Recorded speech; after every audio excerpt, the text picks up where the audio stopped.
Jesus has been teaching the crowd for a long day. Do you remember all his parables? Now it's almost evening.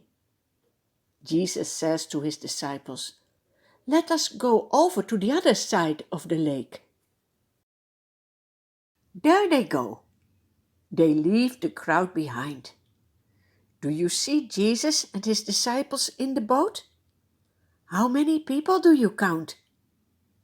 Yes, indeed. It is Jesus and his 12 disciples.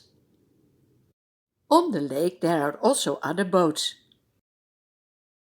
To cross the Lake of Galilee is around 21 kilometers. The weather is nice. They are sailing over the waters. Jesus is tired. You can imagine when you have been teaching the whole day and talking to people, you want to rest. While the disciples are sailing, Jesus goes into the stern of the ship. He puts his head on a cushion and falls asleep. Suddenly, a furious storm comes up on the lake. Huge waves break over the boat. Water is coming in the boat. The disciples try by all means to get the water out. They try to sail still in the right direction. But more and more water is coming in the boat. The waves are so big, the wind is blowing. The disciples are in great danger. The disciples are so scared. But what about Jesus? He is still sleeping. The disciples go to him. They wake him up and say, "Teacher, don't you care if we drown? Master, we are going to drown. Lord, save us." Jesus replies, "You of little faith, why are you so afraid?" Oh yes, when you know that Jesus is with you, you don't need to be afraid. Do you know that Jesus also always wants to be with you? Now Jesus gets up.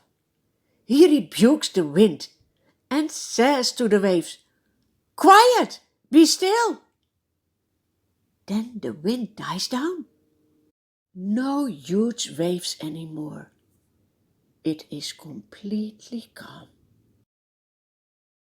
Then Jesus says to his disciples, "Why are you so afraid? Do you still have no faith?" What about us? We can also face problems in our lives, right? What will we do? Will we just get scared? Or will we put our trust in Jesus? Jesus is near. He has said to everyone who believes in him, "I will never leave you alone." And you see, when the disciples cried out to Jesus, he helped them. He will do the same for you when you cry to him for help. The disciples are terrified and amazed. They ask one another, "What kind of man is Jesus? He commands even the winds and the waves, and they obey him." Yes, of course, because he is God, and he has power over everything. What a comfort and joy to know this.